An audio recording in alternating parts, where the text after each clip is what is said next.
vraiment content d'être avec vous cette semaine. Cette semaine, on est vraiment chanceux. Andrew, Pasteur Andrew Shaw est avec nous et a accepté l'invitation de venir partager un message de feu. Vous allez voir, c'est un message qui va vous encourager, va vous édifier, va vraiment vous fortifier, puis va vous donner aussi des clés, savoir comment justement, quand on rencontre certaines personnes, justement, comment les aborder et comment pas rentrer dans un débat. Aujourd'hui, le sujet, dans le fond, que vous voyez souvent les vidéos de Pasteur Andrew dans la rue qui évangélise, qui a un feu pour les âmes. Mais vraiment, j'avais vraiment à cœur, vu que moi, premièrement, je suis un ancien musulman, mais vraiment qu'il vienne nous fortifier, nous édifier, nous apporter des façons simples. Quand on rencontre des personnes qui sont musulmans, de pouvoir les aborder et de ne pas rentrer dans le débat, comme je disais, mais que la façon, justement, de pouvoir partager l'Évangile simplement. Et meilleure personne qu'Andrew, qui a son pourcentage élevé de rencontres avec des musulmans. On est très édifiés. Merci pour les partages que tu fais aussi pour tes vidéos. Ça nous encourage. De toute façon, les gens à travers le Québec, à travers le Canada, ils écoutent ça. Ça les encourage. Donc, il n'y a personne qui peut être contre l'Évangile. On a juste à rester pour laisser le Saint-Esprit agir. Mais je te laisse aller, mon frère, simplement. Ben, merci de m'avoir invité encore, mon frère Rabbi. C'est toujours un privilège. Ouais, tout ce que je peux dire, c'est vraiment gloire à Dieu. Et c'est vraiment le Saint-Esprit qui guide. C'est le Saint-Esprit qui convainc le cœur et qui nous donne les stratégies. Mais notre responsabilité, c'est de se rendre disponible à lui et vraiment de sortir hors de notre zone de confort. Yes. Ouais, parce que on doit utiliser toutes les stratégies disponibles pour gagner le maximum d'âmes possible. Yes, amen. Et la raison pour laquelle je discute beaucoup avec les musulmans, c'est parce qu'il y a beaucoup de musulmans ici à Montréal et je pense qu'il y en a de plus en plus qui viennent à Québec et au Canada. Alors, en tant qu'enfant de Dieu, il faut être équipé, il faut être prêt de savoir comment leur évangéliser. Parce que déjà, dans leur religion, ils sont déjà contre le christianisme. C'est comme leur religion les enseigne de rejeter l'Évangile et c'est ça qui est triste. Alors c'est pour ça que c'est bon d'avoir des informations par rapport à leur doctrine pour savoir comment on peut répondre à leurs questions. Ouais. C'est vraiment bon. Puis justement, c'est l'amour du Seigneur qui va nous pousser, le Saint-Esprit qui nous encourage à pousser justement, sortir de notre zone de confort.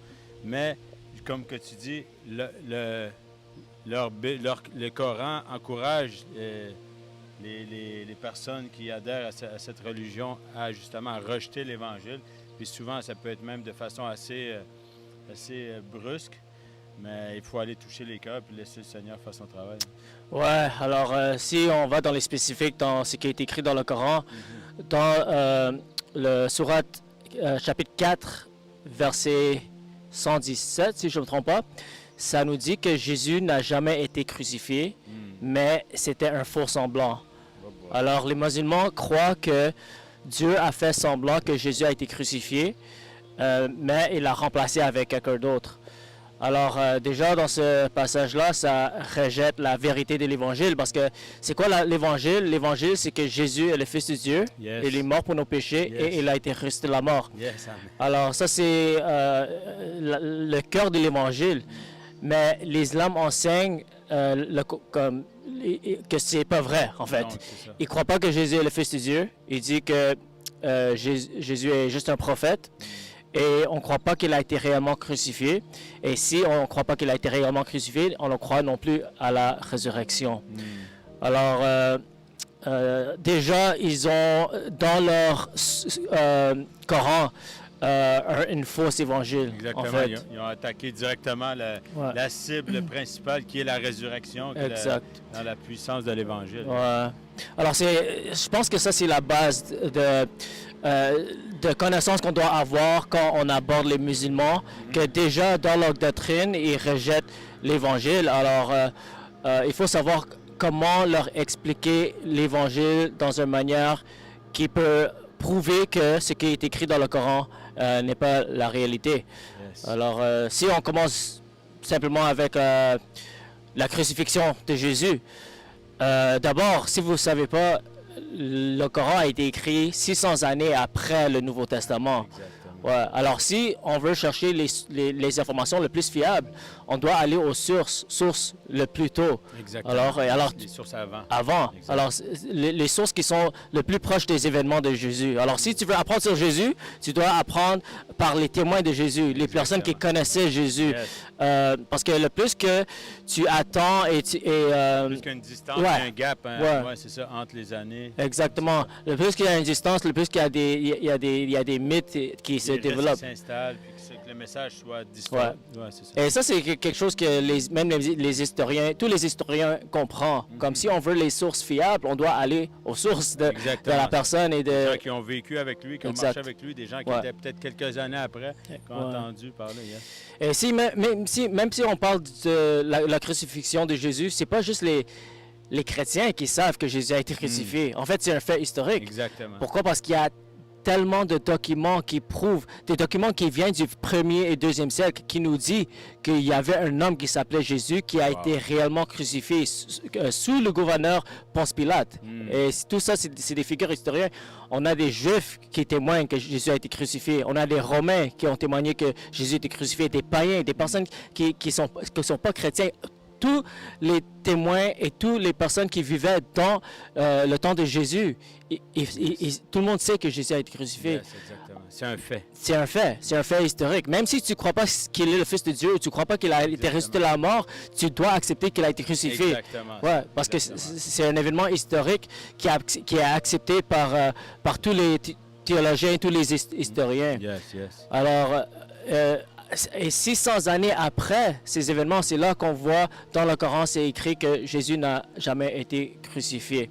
Alors, si on utilise juste le logique et on prend les informations des sources fiables, on va venir à la conclusion que Jésus a été crucifié. La seule manière que tu peux croire qu'il n'est pas été crucifié, c'est de croire à une source qui est venue des centaines d'années après. 600 ans, puis qu'eux, ils n'ont pas rien sur s'appuyer pour dire justement que, tu sais, comme que tu dis, pour la véracité, exemple par rapport à la Bible, par rapport à Jésus était crucifié, il y a des gens qui ont travaillé fort au niveau des personnes qui sont très, comme tu dis, des historiens qui ont fait des recherches, les gens ont poussé leurs recherches, puis c'est des sources fiables, c'est pas juste un ou deux, c'est vraiment des écrits, des parchemins, il y a plein de trucs qui viennent appuyer ça. C'est ça. Donc, on peut pas dire le contraire. Là.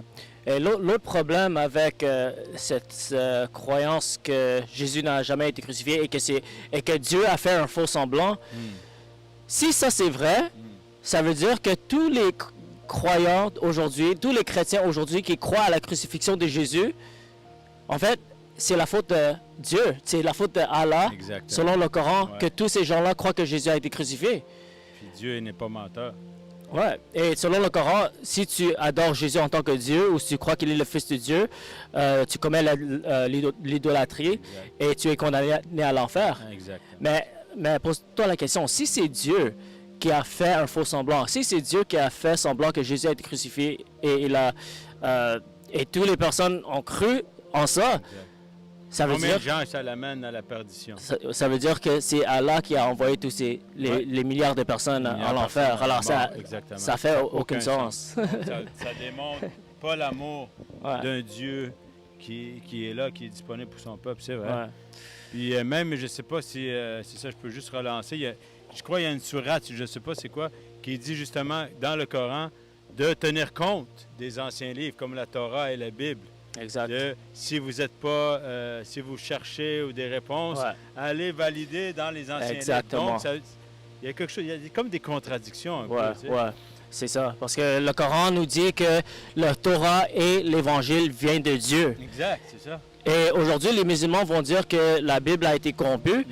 Mais le problème avec ça, c'est que même dans le Coran, ça nous dit que personne ne peut changer la parole de Dieu. Exactement. Alors, ça ne peut pas être corrompu. Exactement ça. Et Mohamed lui-même, il a dit de vérifier ce que je dis à travers les livres que vous avez. Exactement. Alors, les Juifs avaient le Torah et les chrétiens avaient l'Évangile. Yes. Et si on examine l'Évangile et le Torah aujourd'hui, ça parle pas de Mohamed du tout. Non, en fait, même Paul, il dit dans son verset, il dit si quelqu'un vient vous prêcher un autre Jésus, un autre évangile que celui qui soit anathème, que celui-ci. C'est ça. Donc, c'était déjà un avertissement 600 ans ou 500 ans avant que, justement, la parole de Dieu est très simple et claire. Et Ouais. donc, les gens essaient de la faufiler ou de la faire sortir des choses hors contexte. Ouais. Mais Et, quand on- ouais. et justement, l'apôtre Paul a dit, si un ange apparaît et c'est te ça. prêche un autre évangile, il faut le rejeter, Exact. et qu'il soit un anathème.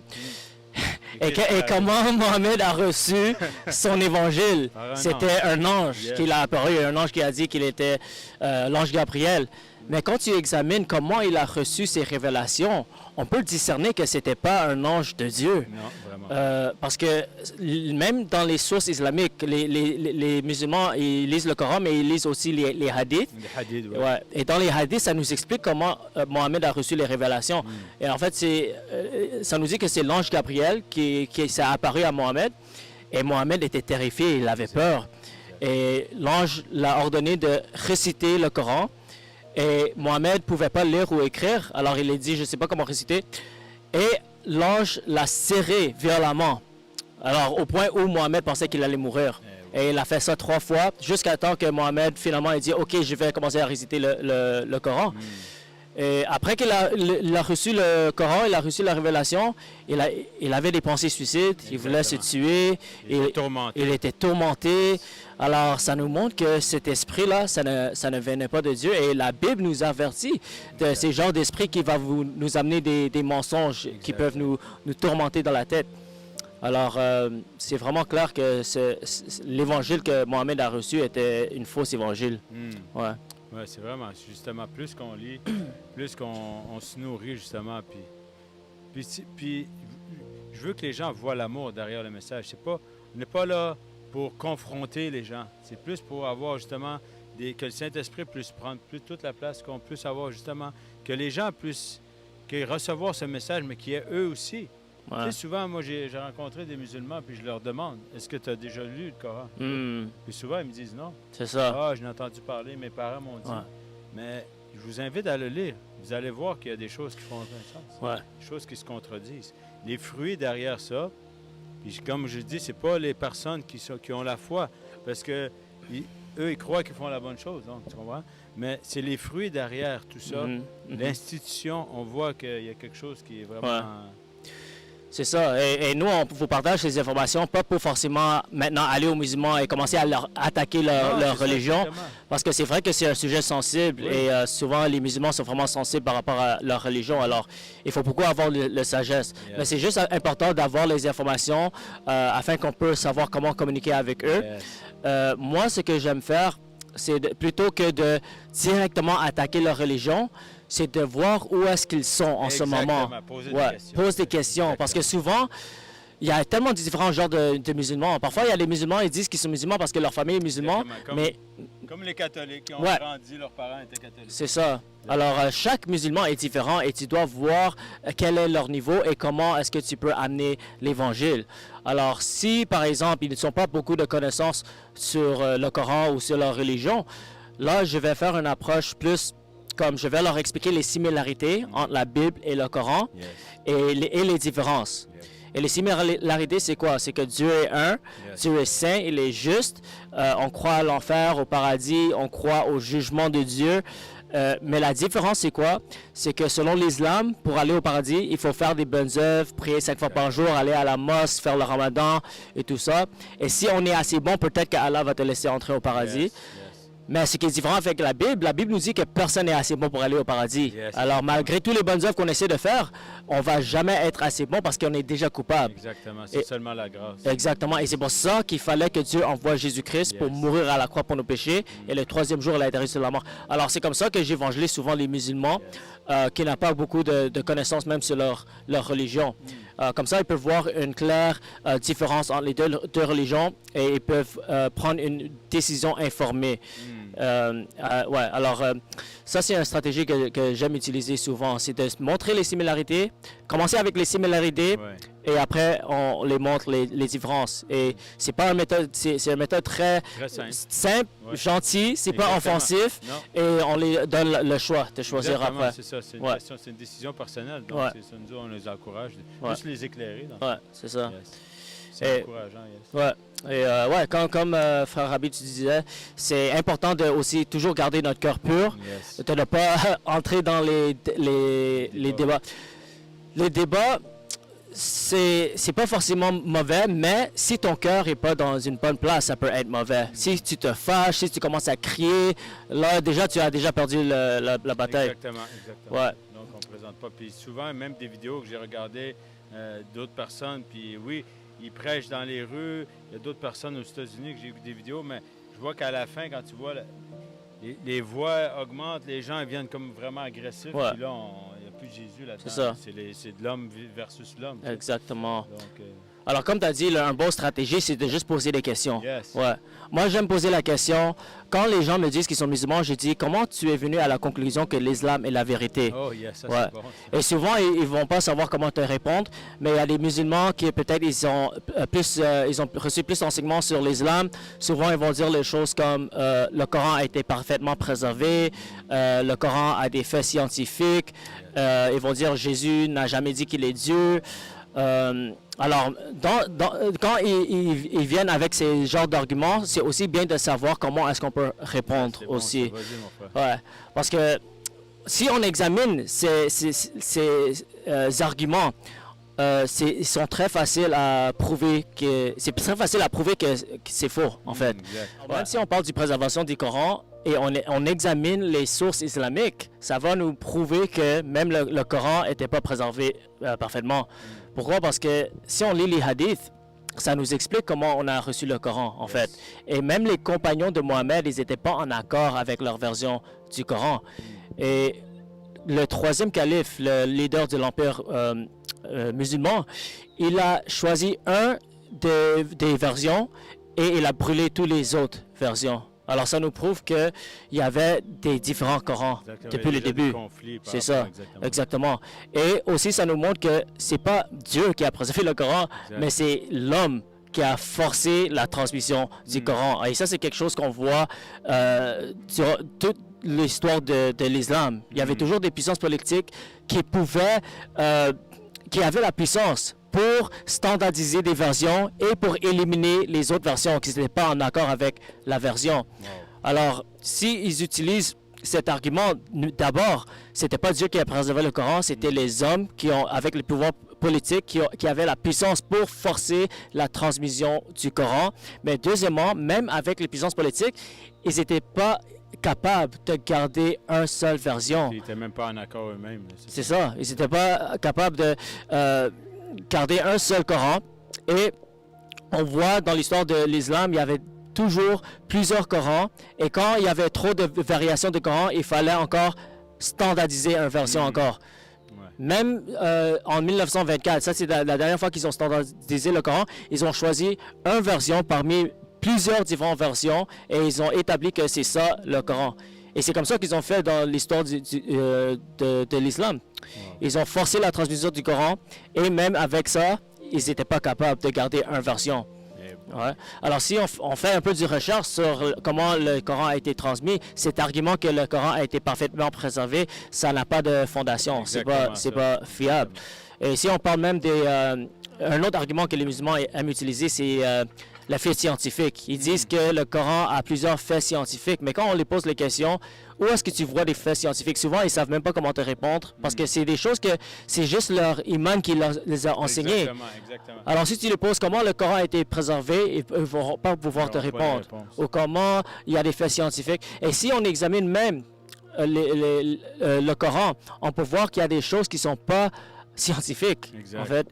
Comme par exemple, ils vont souvent utiliser les étapes embryoniques, les étapes des embryos. Ils disent que dans le Coran, il y a un verset qui nous explique chaque étape d'un embryo. Mais le problème, c'est que cette information-là était déjà accessible durant le temps de Mohammed. Il y a 1000 ans, il y a un philosophe qui a décrit les étapes d'embryo. Donc, ça quelque part, c'est ça. C'est ça. Alors, c'était pas inspiré, c'était pas surnaturel. Et même les étapes qui est expliquées dans le Coran n'est pas alignées avec les sciences d'aujourd'hui. Par exemple, ils disent que les os se développent avant la chair. Mais selon les sciences d'aujourd'hui, ça nous dit que les os et la chair se développent en même temps. Alors, il y a plusieurs exemples comme ça. Il y a un autre passage dans le Coran qui nous dit que le semence d'un homme, ça origine entre le dos et le côte. Oh. Et clairement, scientifiquement fiable non plus. Ouais. Alors ça, c'est un autre argument qui peut facilement être détruire. Ils vont dire que Jésus n'a jamais dit qu'il est Dieu, mais il y a plusieurs passages dans la Bible quand Jésus a dit je suis un avec le Père, avant Abraham était je suis. Il y a plein de passages. Au début était la parole était avec Dieu, et la parole était Dieu, et la parole est devenue chair. Alors il y a plein de passages dans la Bible qui disent, qui nous confirment que Jésus était Dieu et Jésus était divin. Wow. Ouais. Alors c'est ça. Alors même en utilisant le Coran, on peut voir que Jésus était plus qu'un prophète. Yes, vraiment, c'est ça. C'est ça qui me vient vraiment. Souvent, les gens, on va avec la puissance, restons dans l'amour, mais voir souvent de poser la question puis de les relancer. Ouais. Peut-être je me répète, mais de les relancer à aller lire le Coran puis de voir. Tu posais des questions. C'est qui faisait les miracles, qui guérissait, qui dans le Coran, il parle de Jésus comme un être surnaturel. Ouais. C'est pas. Puis déjà là, eux-mêmes en parlent. Donc, est-ce que on peut voir qu'il y a une contradiction là-dedans? C'est ça. Puis c'est ça. On peut miser là-dessus, justement. Certains, des fois, de prendre leurs paroles et d'entretenir, puis de les relancer pour qu'eux autres même puissent aller pour porter la réflexion plus loin. Parce que souvent, comme tu dis, les gens, ils l'ont même pas lu. C'est ça. Ou ils ont entendu l'imam qui a parlé. Ou... Exactement. Alors, si je peux vous laisser avec un encouragement, c'est que tu n'as pas besoin d'être un expert dans l'islam, tu n'as pas besoin de lire tout le Coran ou lire toutes leurs sources. C'est bien si tu veux le faire, mais c'est pas absolument nécessaire. Pourquoi? Parce que souvent, les musulmans eux-mêmes, ils ne sont pas éduqués dans leur propre religion et ils croient à des choses tout simplement, non parce qu'ils ont fait les études, mais parce qu'ils ont été enseignés par leurs parents ou par leur imam, par leur famille. Alors, ce que je peux vous encourager, c'est de adapte-toi à chaque personne parce que chaque musulman est différent et tu dois tout simplement voir leur niveau et savoir comment partager l'évangile simplement. Comme j'ai dit au début, la méthode que j'aime utiliser, c'est de montrer les similarités entre le Coran et la Bible parce qu'eux-mêmes, ils vont accepter, ils sont d'accord qu'il y a beaucoup de similarités. On croit un seul Dieu, on croit que au paradis, en l'enfer, que Dieu est juste, que Dieu est saint et on croit au jour de jugement. Mais la différence, c'est que les musulmans croient qu'on peut faire des bonnes œuvres pour essayer d'aller au paradis, mais la Bible nous dit que personne n'est assez bon pour aller au paradis. C'est pour ça qu'on a besoin de sauveur et c'est pour ça que Jésus est venu pour mourir pour nos péchés. Alors, tu peux expliquer l'évangile aussi simple que ça. Sinon, je vous encourage de tout simplement poser les questions. Tu peux poser les questions pour comment tu es venu à la conclusion que l'islam est la vérité, pourquoi tu penses que le Coran a été préservé, c'est quoi les informations qui sont scientifiques dans le Coran. Et souvent, tu vas voir qu'eux-mêmes, ils ne savent pas comment ils sont venus à la conclusion. Alors, c'est pas très compliqué. Non, garder la simplicité. Ouais, on peut garder la simplicité. Même si tu n'as pas beaucoup de connaissances, commence à avoir des interactions avec les musulmans. Posez les questions simplement. Et même si tu ne vas pas forcément forcer l'évangile dans la première conversation, chaque interaction est un temps d'apprentissage. Et on grandit tous spirituellement, on apprend tous. Et le plus qu'on le fait, le plus qu'on va améliorer et le plus qu'on va être le plus efficace pour gagner les âmes à Jésus. Yes, puis vraiment, on vous encourage aussi de bâtir des relations. Y aller, c'est pas toujours, ça peut être l'impact puissant avec la puissance du Seigneur Jésus. Les gens sont guéris, les gens sont touchés, mais aussi d'aller dans le long terme aussi, bâtir des relations, d'avoir des discussions, prendre du temps avec eux, manger un repas. Je pense que c'est vraiment une bonne clé aussi. Les relations, c'est vraiment bon. Amen. Donc, merci mon frère bien-aimé, Pasteur Andrew. Si vous voulez aller sur sa chaîne, Andrew Show, vous allez voir, il y a beaucoup de vidéos, beaucoup de contenu encourageant. Puis, mon frère bien-aimé, si tu veux juste terminer avec une prière pour encourager les gens. Alors, Père, je te remercie pour chaque personne qui est en train d'écouter cette vidéo. Je prie au nom de Jésus que tu les fortifies, que tu les donnes un cœur pour les musulmans, Seigneur. Donne-leur la compassion et aide-les à être plus efficaces pour gagner le maximum de musulmans possible. Je prie également pour tous les musulmans qui ont converti au christianisme, Seigneur, que tu les protèges, que tu les gardes, Seigneur, et que tu les utilises pour être de lumière dans leur communauté. Au nom puissant de Jésus-Christ. Amen. Yes, amen. Amen, amen, merci mon frère. Merci aux personnes qui sont là semaine après semaine. Puis on vous remercie. On vous souhaite vraiment une belle semaine. Soyez richement bénis. Amen. Okay. Alors, comment vous êtes venu à la conclusion que l'islam est la vérité? Ben écoute, Il y a plusieurs conclusions. Déjà, moi, je me base beaucoup sur les faits scientifiques rapportés en fait dans le Coran qui prouvent jusqu'à nos jours que le Coran, c'est vraiment un livre unique. Quand on prend comparativement, par exemple, aux autres livres comme la Bible, il y a eu beaucoup de falsifications au fil du temps, comme par exemple, exactement, ça change, ouais. ça change. Et Et le Coran, ça ne change pas. le Coran, c'est pas nous Le Coran qui... n'a jamais changé. Le Parce Coran, que la Bible, il y en a des... Comment on appelle ça? il y en a plus de 200 Il y a- livres. Je hein. ne sais pas, premier... C'est quoi le nom? Tu peux... L'Ancien Testament, Nouveau Testament? Ouais, Nouveau Testament, Nouveau l'Ancien Testament. Moi, je ne peux pas croire en fait Mais- à plusieurs livres. Mais ce n'est pas devenu un livre divin. OK, alors si j'ai bien compris, vous croyez que le Coran est la vérité, d'abord à cause des faits scientifiques, Oui. et deuxièmement à cause du fait que le Coran a été préservé jusqu'à aujourd'hui, c'est ça? Jusqu'à aujourd'hui. Et le Coran, je pourrais dire que ça a une certaine vérité vis-à-vis des prophètes eux-mêmes, parce que Jésus lui-même clamait qu'il n'existait qu'un seul Dieu. Même quand tu prends les livres, les versets bibliques, Jésus n'a jamais dit qu'il était Dieu ou bien qu'il fallait croire en lui pour que, en fait, en lui comme Dieu, en fait, tu vois. OK.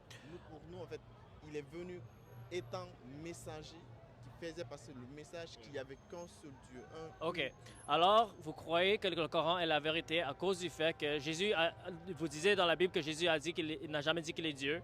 Vous croyez que le Coran a été préservé jusqu'à aujourd'hui et vous croyez qu'il y a des faits scientifiques dans le Coran. OK, on va discuter ces trois sujets.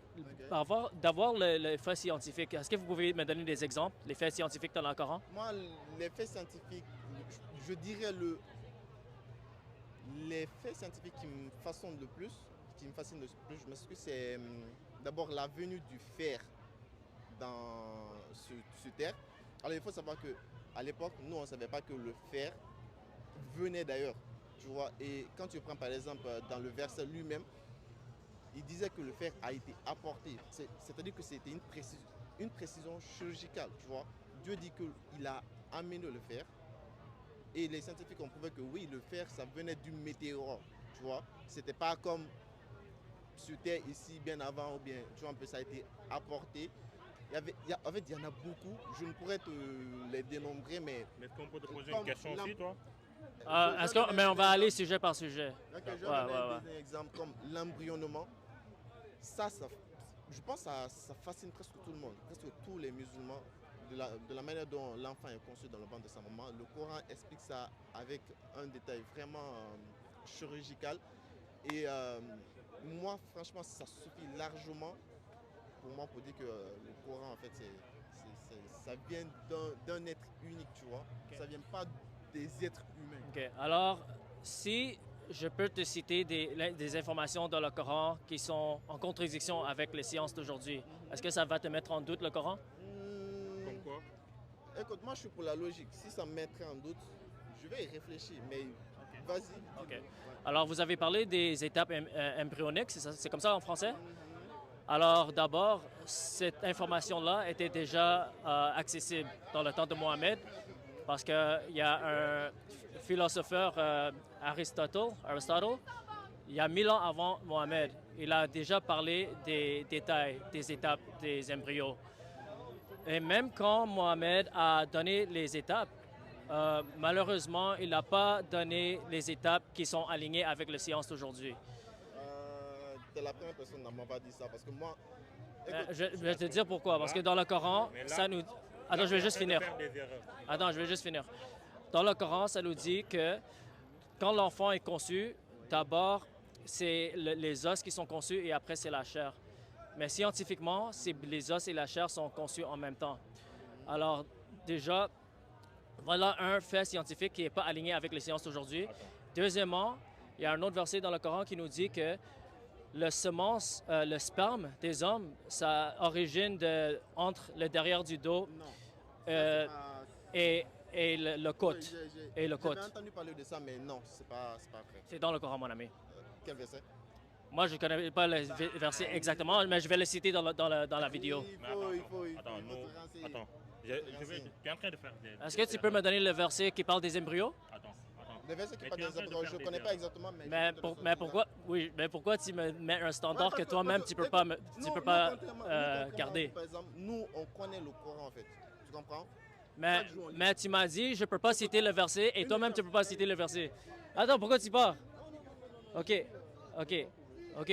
Alors, maintenant... Attends, mais tu es en train de faire des erreurs. Le fait d'associer la science et la religion. Mon ami, c'est vous avez dit qu'il y a des faits scientifiques dans le Coran qui valident que ça vient de Dieu. Oui, mais attends, mais tu sais, la religion se base sur la foi. Mais c'est pas moi qui ai amené le sujet des sciences. C'est vous qui avez amené le sujet des sciences. La science, c'est des faits. Mon ami, c'est pas moi qui ai amené le sujet des sciences. C'est ça. OK, on va passer à la science, OK? Deuxièmement, la deuxième chose que tu as dit, c'est la préservation du Coran. Et tu vois, nous, on n'a pas le droit de remettre en question notre religion. Non. On croit, on croit, c'est tout. C'est la religion. Tout ce qu'on croit, c'est quoi? Ashhadu an la ilaha illallah wa ashhadu anna Muhammad Rasulullah. Nous, on croit les prophètes. Les livres, c'est qu'on dit les livres, c'est le Coran, le Torah, la Bible, tout, nous croyons à ça et on croit aux prophètes aussi. Mais le seul messager que nous suivons, c'est Mohammed sallallahu alayhi wa sallam. Je comprends, mais vous m'avez dit que vous êtes venu à la conclusion que le Coran est la vérité. D'abord, ton ami a dit les faits scientifiques. Alors, on a établi qu'il y a des choses dans le Coran qui ne sont pas scientifiques. Deuxièmement, toi-même, tu as dit que c'est la préservation du Coran, OK? Et ça te donne plus de foi que le Coran est vrai. C'est toi qui as dit ça, n'est-ce pas? Mais nous croyons à tous les livres. C'est cité même dans le Coran. OK, on va parler des livres. Ça fait partie des 5 piliers de l'islam. Mais d'abord, parlons du préservation du Coran, parce que c'est toi qui as amené le sujet. Vous avez amené le sujet du préservation du Coran. OK? Alors, qu'est-ce qui vous fait dire que le Coran a été préservé jusqu'à aujourd'hui? Ça n'a jamais été changé. Déjà, moi, je me réfère beaucoup plus... Ce qui a été changé, c'est seulement comment on peut dire ça? De ranger les versets par verset. C'est ça que les Sahaba, je ne sais pas comment on dit ça en français. Les compagnons de Mohammed? Voilà. C'est après la mort du prophète qu'on refait ça. Mis à part ça... Mais rien n'a été changé dans le Coran. Rien. Mis à part ça, d'après les recherches archéologiques, le premier Coran découvert il y a vraiment longtemps est préservé aujourd'hui en Angleterre. Je ne sais pas si tu peux faire des recherches après, mais quand tu prends le premier, pour eux, le premier Coran, depuis ce temps-là, tu ne trouveras pas en fait une seule virgule d'erreur. Est-ce que vous lisez les hadiths? Les hadiths, pas trop. Oui. Est-ce que vous croyez que les hadiths sont authentiques? Attention, pas tous les hadiths. OK. Vous êtes sunni? Yeah. OK. Est-ce que vous croyez que Sahih al-Bukhari est authentique? Sahih Bukhari. Écoute, les hadiths, ça vient des êtres humains. OK, alors pour vous... Non, écoute, les hadiths viennent des êtres humains. On ne peut pas se baser sur ça uniquement pour dire que c'est l'islam. OK, alors vous croyez pas que les hadiths sont pas une autorité. Pour vous, c'est juste le Coran. Non, attends, le Coran beaucoup plus, mais les hadiths, je peux dire que ça vient compléter. Parfois, les hadiths, ça peut être interprété de manière différente. Okay. Est-ce que vous savez, les hadiths nous expliquent comment les compagnons de Mohammed ont assemblé le Coran? Oui, plus ou moins, mais comme je te l'ai dit, c'est pas vraiment... on ne peut pas se fier uniquement qu'à ça, en fait. Nous, ce qu'on croit le plus, mais si vous croyez aux préservations du Coran, tu dois savoir d'où vient cette information. Tu dois savoir comment le Coran a été préservé. Vous êtes quoi, monsieur? Moi, je suis chrétien. Vous êtes chrétien? Oui, je suis chrétien. Vous croyez Jésus? Je crois en Jésus, oui. D'accord. Et Marie aussi? Oui, mais on va rester sur le sujet d'abord, OK? Parce que vous avez parlé... Oui, bien sûr. Mais on va rester sur la préservation du Coran parce que vous avez dit que ça, c'est une preuve que l'islam est la vérité. Dans les hadiths, ça nous dit qu'au début, il y avait plusieurs différentes versions du Coran, OK? Alors, à cause de ça, il fallait que Uthman, le troisième calife... Non, attention. Non, quoi? Attention. Explique. Exactement. Le Coran a été relevé et c'est unique. Ça n'a pas changé depuis lors. Ça n'a pas changé, jamais. C'est-à-dire l'entassement qui a changé. C'est-à-dire... ça n'a même pas changé. Ça n'a même pas changé. Ils l'ont arrangé. Ils l'ont arrangé, au fait. Sourate par sourate.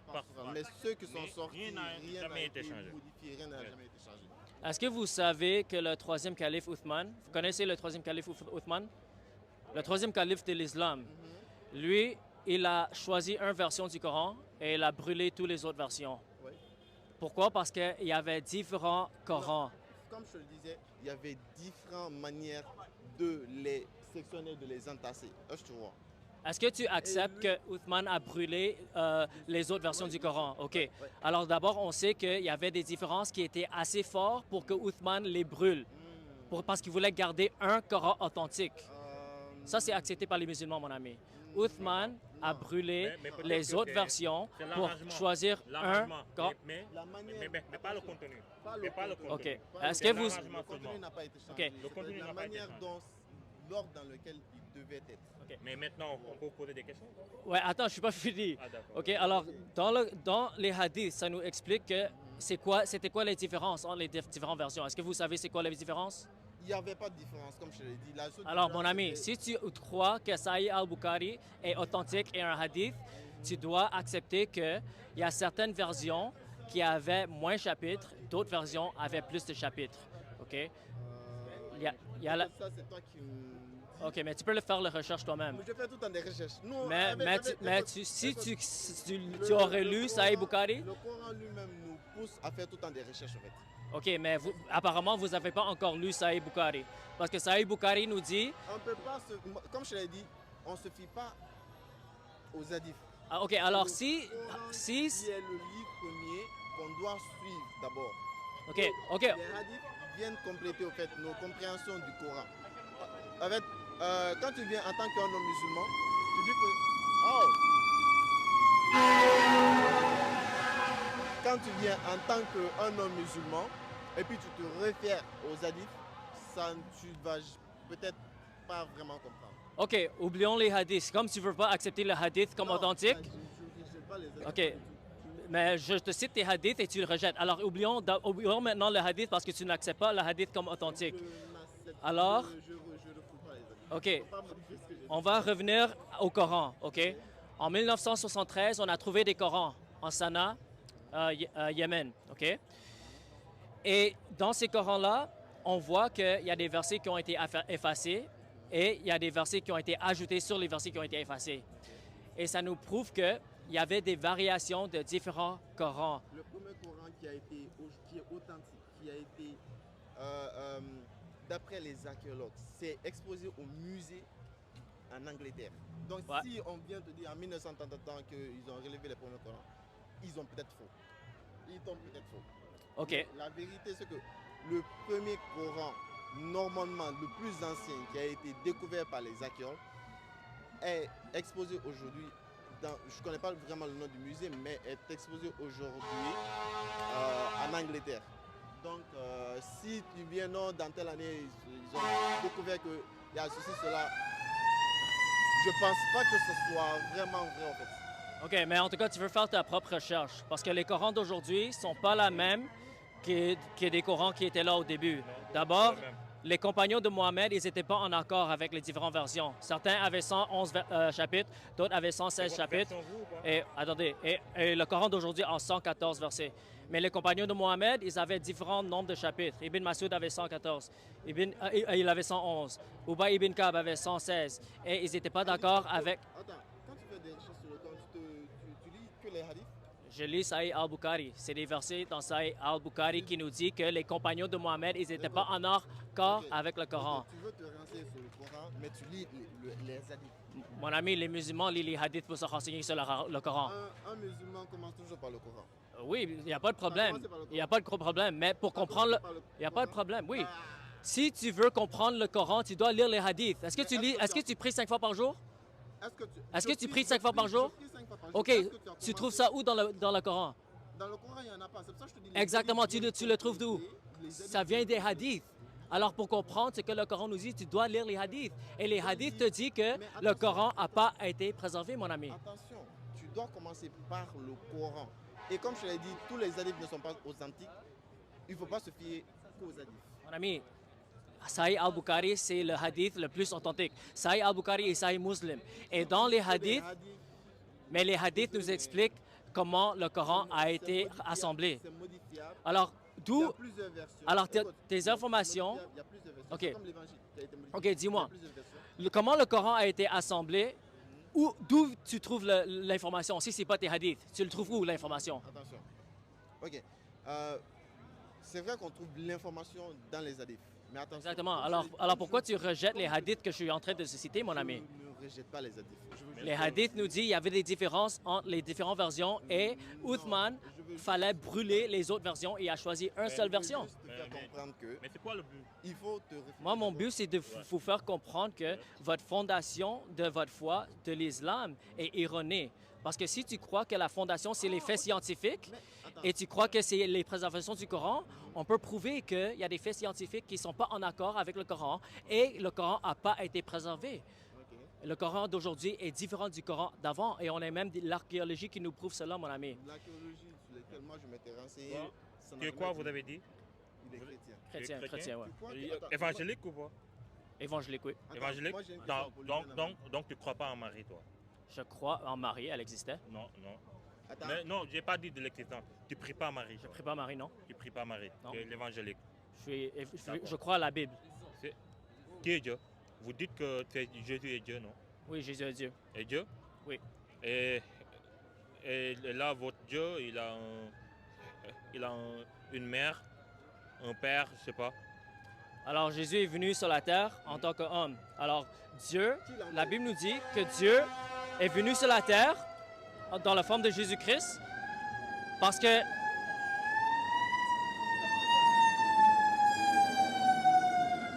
que Dieu était la seule personne qui pouvait vivre sans péché. C'est pour ça qu'il est né d'une vierge, conçu par le Saint-Esprit, et Jésus a vécu sans péché. Et il était la seule personne dans l'histoire de l'humanité qui pouvait vivre sans péché parce que Jésus était Dieu dans la chair et il était la seule personne qui pouvait devenir le sacrifice parfait quand il est mort à la croix pour nos péchés. Qui a amené Jésus? Alors Dieu, la Bible nous dit que Dieu le Père a envoyé Jésus-Christ Ok, donc il y pour a deux mourir. êtres différents. Alors il y a un être, mais il se manifeste en trois personnes. Ok. Donc ça revient à la Trinité. La Trinité, ouais. Est-ce que ça devient unique? Qu'est-ce que tu veux dire? Est-ce qu'il y a un Dieu unique? Il y a un Dieu unique, ouais. Mais c'est la Trinité. Il est une Trinité. Tout ça, Dieu logique. est une Trinité. Non, tu trouves ça logique? Bien sûr. Tu lèves le doigt, on te dit un, et puis l'autre te dit que non, que c'est trois. La Bible nous dit que Non, Dieu... Est-ce que tu trouves ça logique que d'abord qu'il est trois? Est-ce que tu peux m'expliquer la Trinité?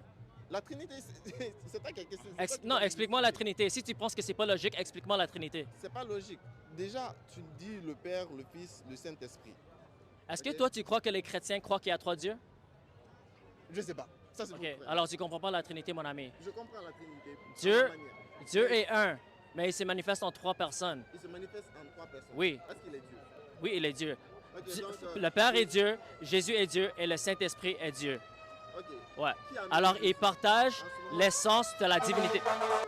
Mais Jésus, lui, tant que tel, en fait, qui l'a amené sur terre? La Bible nous dit que Dieu le Père a envoyé Jésus-Christ pour le mourir. Ouais, Dieu le Père a envoyé Jésus-Christ pour mourir à la croix pour nos Qui est péchés. son fils. Oui, son fils, Jésus-Christ. Ok. Ouais. Donc, si les deux sont. Ok, donc l'un ne vit pas sans l'autre. Ils Qu'est-ce que- sont- C'est la même personne. Alors, ils sont la même personne dans le sens qu'ils partagent la divinité. Tu es d'accord avec moi qu'ils sont les mêmes personnes? Ils sont la même personne dans le sens qu'ils partagent la divinité. Mais c'est la trois même- personnes qui sont distinctes. Mais ils Ok. partagent la divinité de Dieu. Ok. Alors, ce que Dieu, dans son essence, il est divin, il est Dieu. Mais dans sa personne, il est trois. Alors, toi, par exemple, tu es un être humain. Mais ta personne, c'est quoi ton nom? Ali. Ali. Ta personne, tu es Ali. Ça, c'est ta personne. Mais dans ton essence, tu es un être humain, tu vois. Mais Dieu, il ne se limite pas en trois personnes. Parce que Dieu se manifeste. Dieu n'est pas limité dans son Donc, personne. quand on prend C'est Jésus- pour ça qu'il a trois personnes. Ok, pour que je puisse comprendre, quand on prend Jésus, il est le Père, il est le Fils, il est le Saint-Esprit. Dieu est le Père, le Fils et le Saint-Esprit, oui. Jésus, donc, est un Dieu, Jésus est Dieu. est Dieu, unique. Jésus est Dieu, oui. Un Dieu meurt. Dieu ne meurt pas, mais Dieu Ah non. Dieu Non, est non, devenu non, non, chair. Non, non, Dieu meurt. Mais je Non, dois... juste Est-ce que je peux te reprends- répondre? Non, je reprends Ah, juste tu veux la pas question. ma réponse? Non, Parce que je tu reprends n'aimes juste pas la comment je vais te répondre, en fait. Je reprends juste Laisse-moi la te question. répondre. Dieu me oui ou non? Ça dépend. Ça dépend de ta Non, question. ça Ça dépend dépend. pas. Ça dépend. Si Dieu est devenu un homme, ça veut dire qu'il peut mourir. Il a l'habilité de mourir. Juste Mais attendez, oui mais ou non. Jésus, il a dit qu'il est fils de Dieu. Oui. Vous dites qu'il est Dieu en Oui. même temps, mais à la fin, nous, on est perdus. Est-ce Non, que mais tu sais attends, pourquoi il on a n'a crucifié toujours pas- Jésus? Il n'a toujours Quoi? pas répondu à Est-ce que la- tu sais pourquoi on a crucifié Jésus? Mais Parce tu qu'il n'as- a dit qu'il est fils de Dieu et les gens ont compris qu'il s'est mis égal avec Dieu. Ok, Ah, tu n'as toujours Tu es pas en train répondu. de, Tu n'as tu es en toujours train pas- de justifier ça, je sais pas. tu n'as Non, toujours- je suis en train de dire, attends. quand Jésus dit qu'il est tu n'as fils de toujours pas Dieu, répondu à la Il y a question. amalgame. quand Jésus a dit qu'il est fils Il de est Dieu, fils de Dieu. Regarde, Il regarde. est Dieu. ok, vous voulez même pas ma réponse. Continue, Non, non, non, continue. tu n'as pas répondu. Jésus, Ouais, vas-y. Dieu meurt, oui ou non? Ça dépend. Si Dieu, C'est oui ou non en fait. Soit il ça dépend, meurt, ça oui, peut être soit oui pas ou non. Ça dépend du le contexte de la question. Non, non, Le mais contexte de attends. la question va déterminer la réponse. Si Exactement. Dieu est devenu homme, il est capable de mourir. Dieu peut devenir homme. Bien sûr, Dieu peut faire qu'est-ce qu'il peut. Est-ce que ton Dieu est limité? Ok, l'homme est limité, n'est-ce pas? L'homme est limité, L'homme oui. a des faiblesses. L'homme est limité. Donc si Dieu devient homme, il a des faiblesses. Ok, laisse-moi te répondre. Non, Un homme? oui ou non? Bah, ne te pas toute la question. Si Dieu devient homme, c'est qu'il a des faiblesses. Pas du tout. Oui ou non? Si un Il n'a pas homme, de faiblesses? un homme a des limites, alors un homme ne peut pas devenir Dieu. Mais c'est bon. OK? Mais un homme qui est. Mais un Dieu qui est tout puissant, s'il veut, il peut devenir un homme. Donc avec des faiblesses. Ben, dans la faiblesse, dans le sens qu'il peut avoir faim, il peut avoir soif, mais il n'a jamais Il péché. peut mourir. Il peut mourir. Mais on doit Parce qu'il partir fallait là. qu'il meure. Ah, On Dieu doit meurt. partir. Le Il débat, fallait c'est que bon. Jésus meure Dieu pour meurt. mourir, pour payer le prix pour tes péchés. Dieu meurt. Mais tu peux Dieu dire dans le la dernier chair mot? peut mourir. Dieu Le peut dernier mourir. mot. Dieu dans la chair On peut va- mourir. Tu peux croire un Dieu qui meurt? Dieu dans la chair Non, mais peut tu mourir, peux mon croire un ami. Dieu Mais qui meurt? attends, je vais dire le dernier mot. Pendant Non. que Jésus était Mais on y va, allez. pendant que Jésus était mort, pendant que Jésus, attendez, pendant que Jésus était mort, qui dirigeait le monde? Dieu le Père. Dieu Qui le était Père, quoi? Dieu le Père. qui était Jésus, qui était déjà Mais mort. on va dire notre dernier mot. Mais tu comprends pas Notre le dernier Trinité. mot, ça va être Ashhadu an la ilaha illallah wa ashhadu anna Muhammad Rasulullah. Alors, mon ami, les faits scientifiques ne peuvent pas justifier ta croyance à l'islam. Les préservations du Coran ne peuvent pas justifier ta foi en l'islam. Alors, il faut rejeter l'islam, mon ami. Il faut rejeter l'islam, mon ami. Il faut croire en Jésus-Christ. Que Dieu te bénisse.